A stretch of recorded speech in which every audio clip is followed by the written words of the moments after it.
Okay, you guys have spoken. Today's video is going to be about jumping spiders. Let me show you how I feed all 70, that's right, I said 70 of my baby jumping spiders. Alright guys, so let me just show you really quickly everything I use while feeding the spiderlings, starting with this little pink bucket. So this is just a pink storage container that I got at Dollar Tree or $1.25 Tree a long time ago. Also use it for my glass stuff. But next up, we've got this little paper funnel. So I end up kind of making one of these paper funnels every time I feed them because I just don't want to keep the old ones. It feels gross. So yeah, I just quickly fold and make one of these paper funnels to just help me get the fruit flies from one container into the next for easy feeding. Next up, we've got a mister, and this is a very, very fine mister. We've got a couple small paintbrushes. I like to have just a couple on hand, and these are going to be used to kind of grab old dead flies out, as well as kind of herd any of the spiderlings because they are extremely delicate. Then, of course, we've got our flies. So we have the melanogaster and the Heidii, different kinds of fruit flies here. So the Heidii are larger fruit flies. Those are going to be for our larger spoods, which I'm kind of getting close to getting rid of because it's just a pain to have both. I kind of just prefer to transfer from the melanogaster straight to a mealyworm or something like that. So here is the other type of fly, melanogaster. I think I'm pronouncing that right. Yes, it's pretty gross, but you do get used to it, especially when you love all of your little spiders. You'll feed them whatever they need. Then, of course, we've got our little condiment bottles, and this is what I dump the fruit flies into. I have one empty and one that kind of has a live growing culture inside of it. And I'll pull from those when I can, but I also just dump fresh ones into the empty one, depending on what kind of fly they need or whatever's easier. So if I'm running low on this one that I've made right here, which obviously I did a terrible job, I just quickly cut ventilation holes, wrapped a mesh ribbon around it, and called it a day, and it is working just fine. So again, I picked these up from a Family Dollar or dollar store, and it is actually reproducing flies. It's working quite well, and it took me about 5 minutes to make.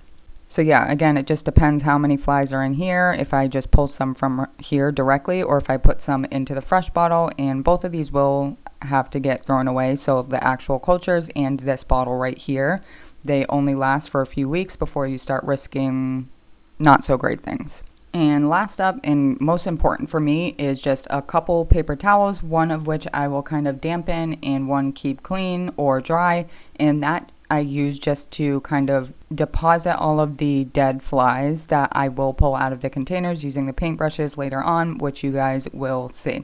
So we've got our little bucket, our paper towels, our cone or our funnel, a couple paintbrushes, a very fine mister, and of course our fruit flies and our fruit fly bottles, depending on however you guys want to feed them or whatever is most convenient for you.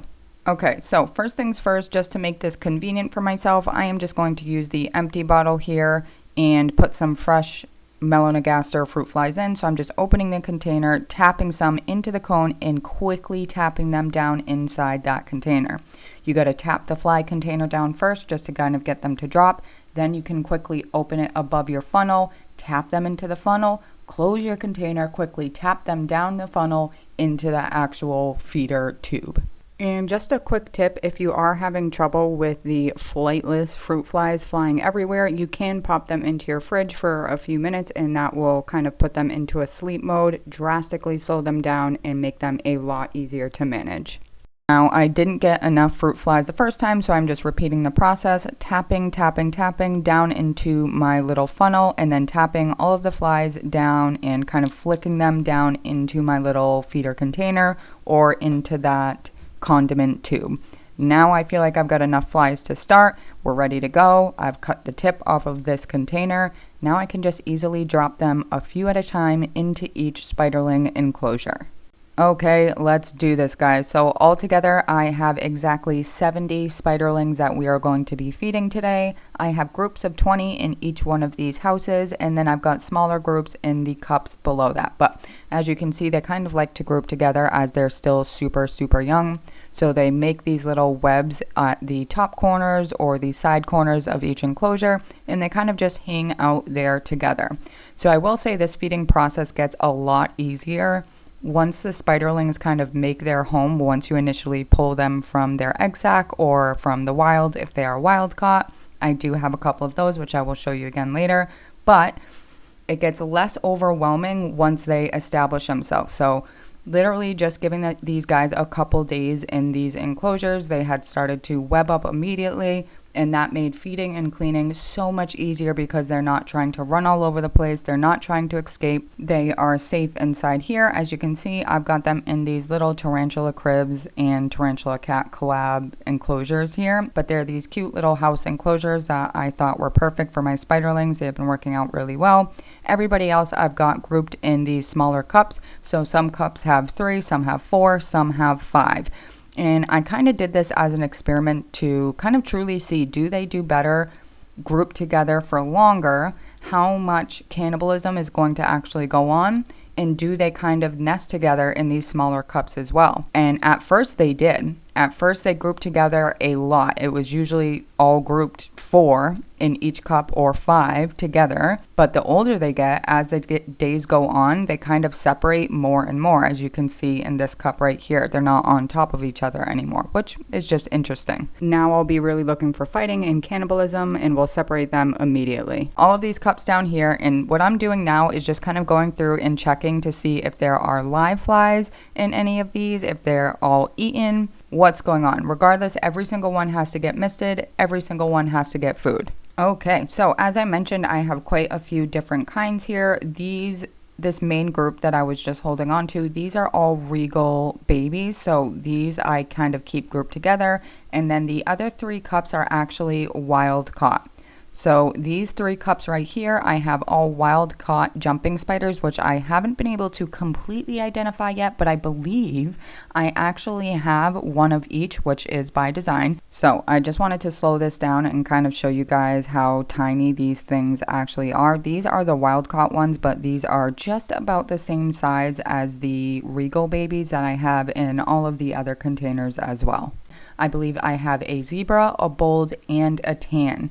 And those are all native jumping spiders to me here in Massachusetts. So I'm hoping that I did choose correctly. Even though these things are just tiny, tiny spiderlings, we will find out. Who knows? Maybe they are all just audax, bold jumping spiders. We will see. So I've got 3 wild caught. The rest are all the regal babies from my gravid mother.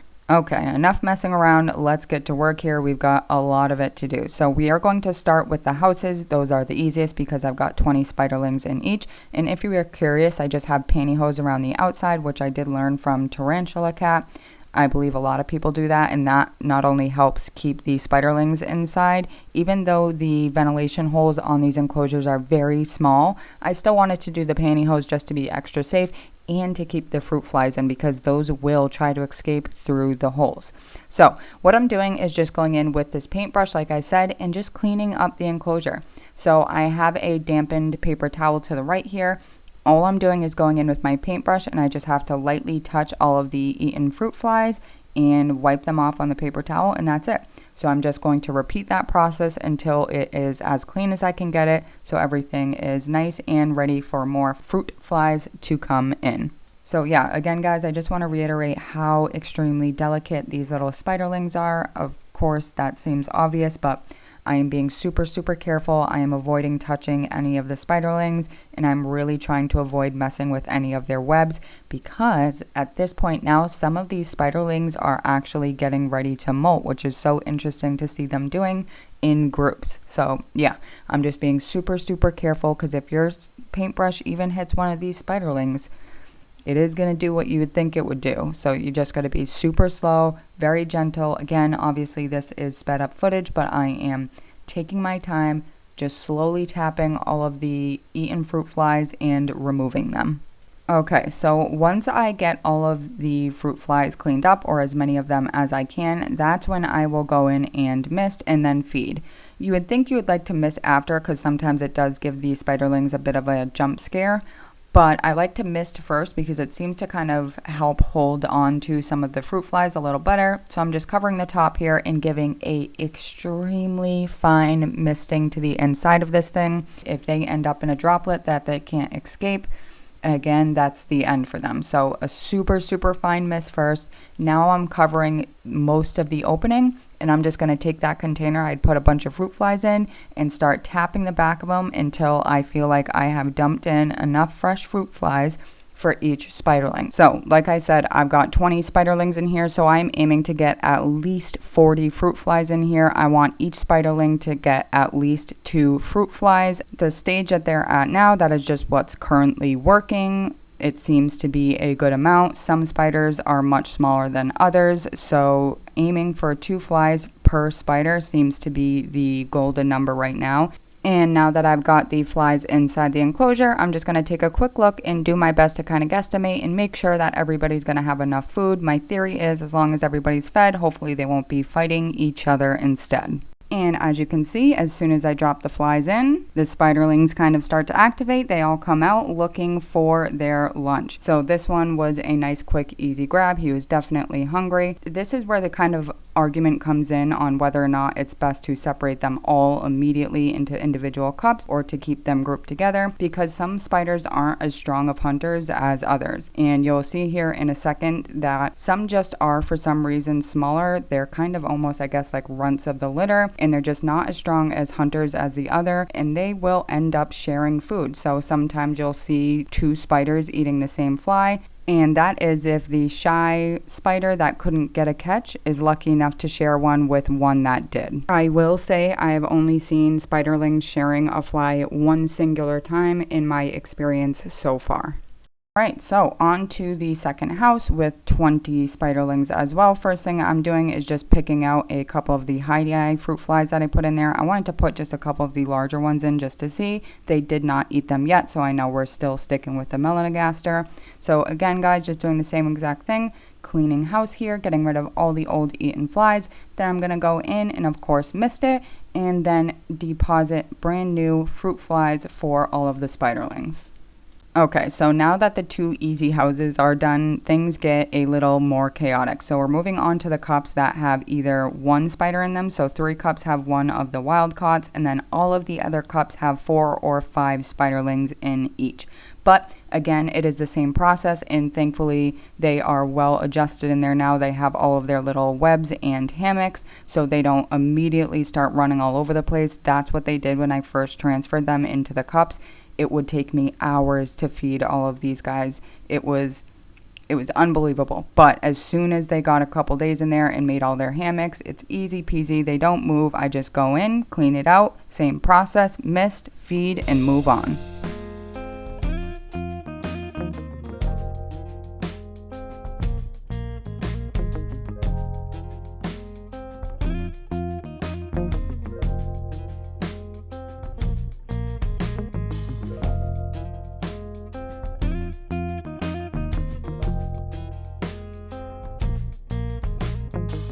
Alrighty guys, we are at the final stretch, just finishing up these last few cups, cleaning them out, misting them, and feeding them as I have been with every other enclosure. So as soon as I finish, I am just going to clean these up and we are done.